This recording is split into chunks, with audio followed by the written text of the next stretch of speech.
Just how insanely blue did the U.S. go during the 2018 midterms? The answer, insanely blue. Democrats picked up 46 seats and Republicans counteracted that by picking up exactly 5 seats.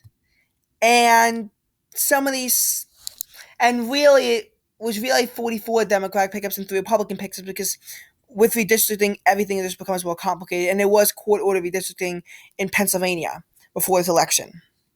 So let's look at it.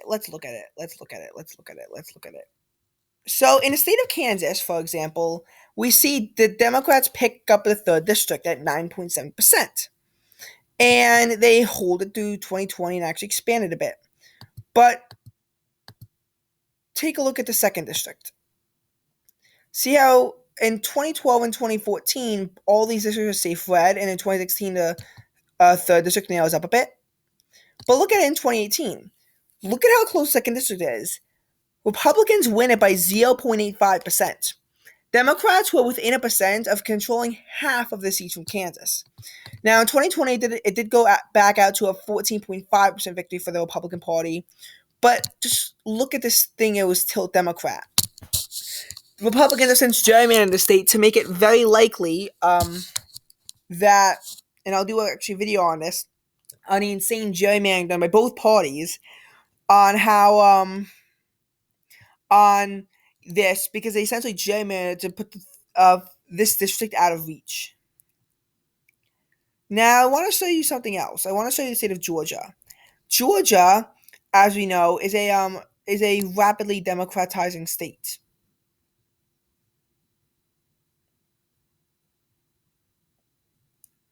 And in 2018, we can see that there's a 6th district, which Lucy McBath wins by 1%.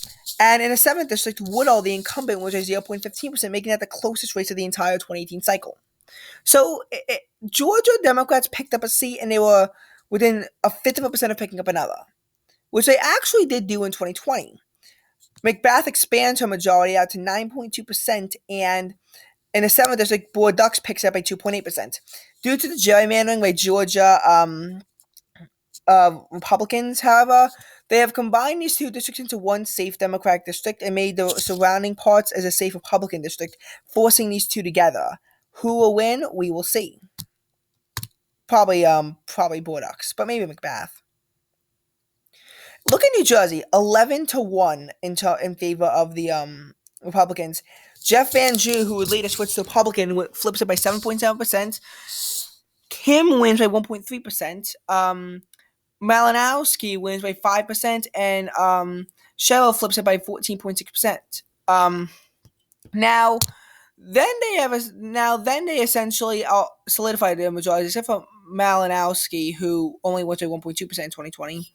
And due to the gerrymandering done by the New Jersey Independent Redistricting Committee in favor of the Democratic Party, even though it's likely that Malinowski will get ousted, they have also essentially made it so that this is the best case scenario for the Republicans. 9-3 is probably what they're going to get in favor of the Democratic Party, and I don't think the Republicans can do any better. It's actually unfortunate what's going on. Even these independent commissions are gerrymandering.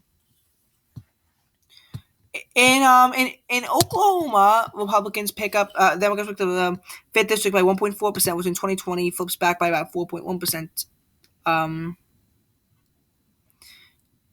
Now, the last time that they had a Democratic district was in 2010 with this Eastern district, the Oklahoma 2nd district, which flips in 2012. It's actually one of the safest districts in Oklahoma because the Republicans win it by 52%.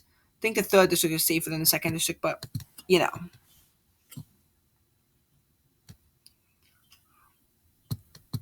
know.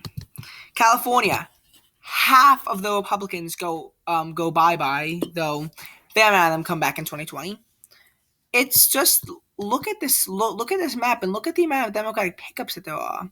Some of them are relatively safe. When you look at the LA metro area, you could see this. Oh, and this is just a few examples of how insanely blue the nation went in 2018.